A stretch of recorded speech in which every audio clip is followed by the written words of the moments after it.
I didn't coin the phrase, but I've heard it explained by someone on the show, and it makes a lot of sense. I think this is more of a terror film as opposed to horror. I think it's an absolutely new approach to the genre. And roll. Rolling. That's speed. Action. In your classic kind of sense of a horror film, you often envision the house on the hill, or you're standing back and you're seeing this place from the outside. Marker. This story is very much, I think, reversed. It takes place inside the house, looking out. Bertino built the architecture of the movie into the screenplay. I could tell what kind of house he had written this for. I could tell which way the hallway turned and where the bedrooms were and where the kitchen. He had a very visual sense. One of the very first discussions were that it would be a ranch house built in the 70s. To me, it was about trying to ground the movie as much as possible so that the audience would believe that world. And so we tried to find a house that your brother could have lived in, or your father could have lived in, you could have grown up in. And the way we lit it, the colors we picked were all trying to find something comforting, trying to find something inviting so that we could destroy that. It needed a metal barn. That's what was written in the script. And the barn needed to be here, and the house needed to be a certain distance from the road. And we needed the front door here and the garage here. There was a lot of elements that was written. And it was interesting enough to pull up in front of this house and hit the brakes and go, that's it. The barn's where it needs to be. The house is where it needs to be. The trees are almost characters in themselves. So we were very fortunate in that. And I think it certainly did help propel the design of the show. The inside of this house is really small, definitely not enough room to shoot a movie in, and so we found a warehouse nearby, built the interior to just how we imagined it to be. The entire thing need to be flexible. All the walls need to move. We have to be able to allow the camera to go anywhere it needs to go. So the entire set is collapsible. This is a very live room. It's 600 feet by 235 feet, nothing but concrete. So when you hear when they slam the door, it echoes for about 15 seconds of decay time before it stops. So that's creating great challenges for the editorial team. When they scream, it really reverberates. As long as there isn't another dialogue on top of the scream, they can deal with it. I had never really screamed before or been in a situation of fear. Like, I had never been home alone and heard something that was so scary where I actually screamed or went to get a knife and went to look. Like, I've actually never experienced that before.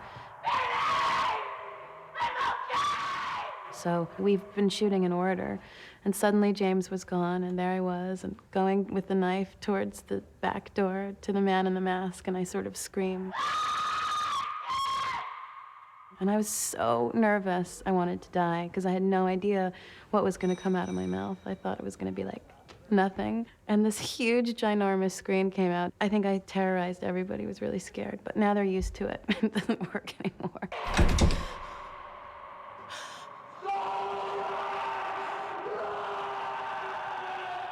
The PA department spent, half their time banging on things and running around the set because we'd built the entire house and we wanted it to feel like if she hears something out in the backyard, then there's something in the backyard. And so she was able to react to it on a real level. And sometimes we'd throw things in a completely different direction just to get that surprise that was on her face, because if you know a scare's coming, it's not always as scary.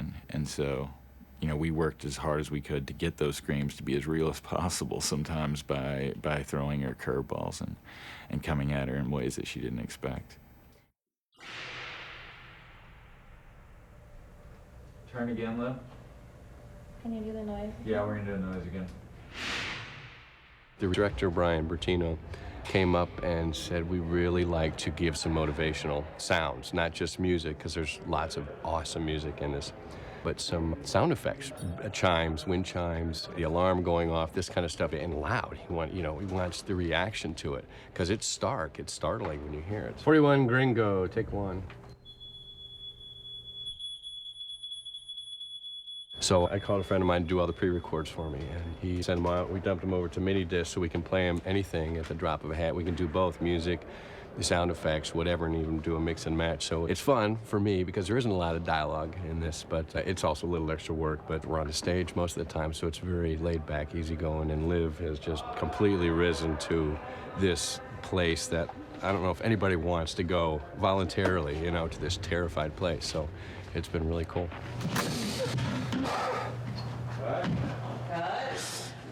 I thought it would be more emotionally draining on me than physical, and it's actually been the opposite of that. Oh my God, I really hurt myself. Mentally, I'm okay, and I'm sort of trucking through, and I'm actually loving it and excited about it, but my body's just a mess. I have like all these burns and sores from rubbing against the floor. Up, shirt up. She just took a beating, but kept fighting, and I think that it helped her character because the more pain that, you know, on some level she felt, I think it was easier to connect into what Kristen was probably going through.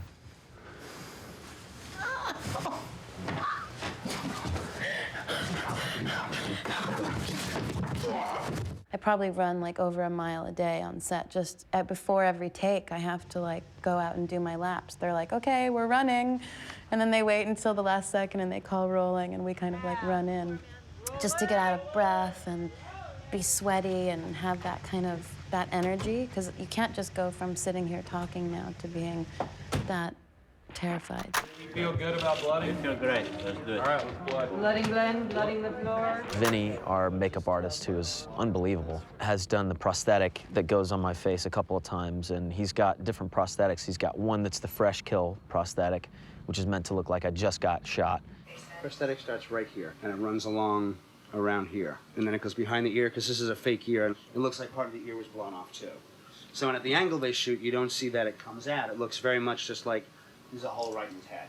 So it cheats it. It looks like he got point-blank shot, and then he's got some little shrapnel holes in it and everything, too. The other one is the, as he likes to call it, the Mike is going bad prosthetic, which means I've been, you know, laying on the ground and dead for about an hour and a half, and I'm starting to literally go bad. Like my skin is starting to deteriorate a little bit, so it's pretty gory. This side is flat against the floor. It looks like the blood is all pooling down towards the skin. So all this is losing its blood and drying up. Some of the skin is just starting to go bad and bruise, and all the blood is pooling at the lower side of his face. The process is basically Vinny puts on a prosthetic piece that was cut to match my face. I had a head cast done.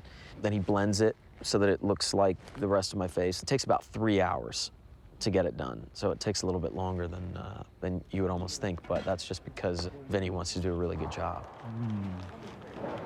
It's a good day. Ow. What a jerk.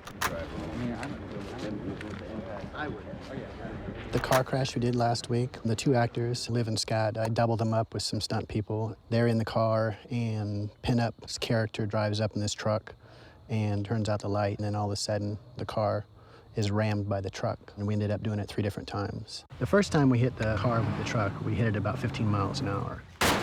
And the second time, we moved it up to about 25. We wanted a little bit more damage. And the third time was about 20 miles an hour because the car had already been pretty much totaled, and we just needed an in-car camera view of it. It was really a violent crash, and it's what we wanted. Hey, thanks for having me, man. Take some Pleasure, Advil, man. Great to meet you. Cool guy, man. Oh, man. Oh, yeah. Thank you so much. Thank you. It looks amazing. Good deal. Just don't, better not end up on the cutting room floor. No, that we can't.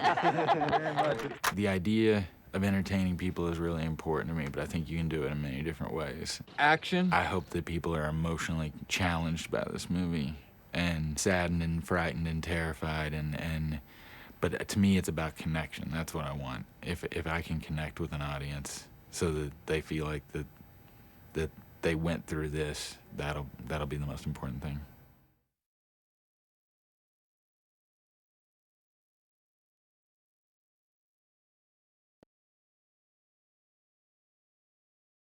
Sorry, this sucks. Okay.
Sonny, you have to order Dickie.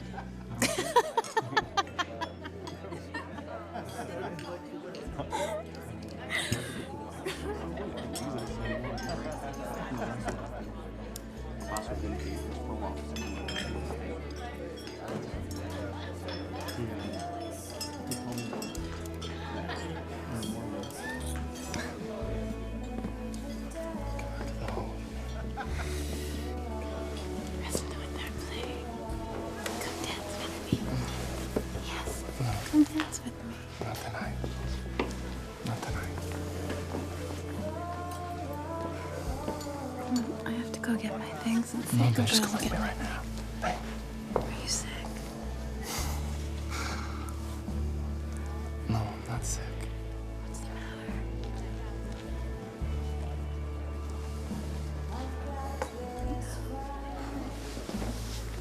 You wanna do this? No more talking.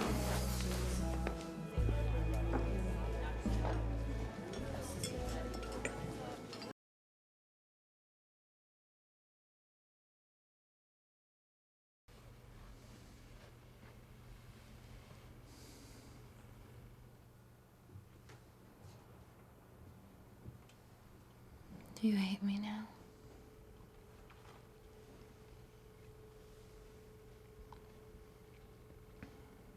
I shouldn't have waited to ask you. I was just scared. I don't know what I would have said if you'd asked me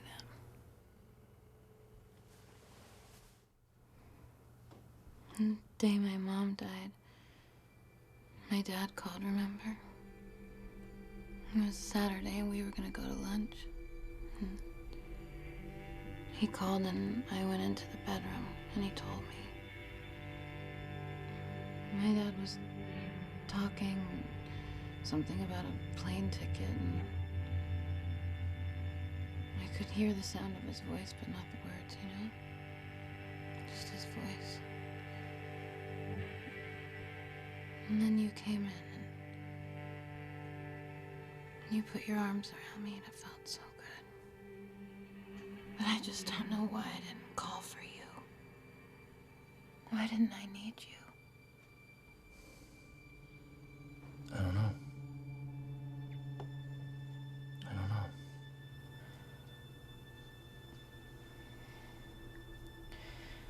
I keep trying to understand what happened tonight. You said I'd never understand what it was like to hear that. But you'll never understand what it was like to see your face.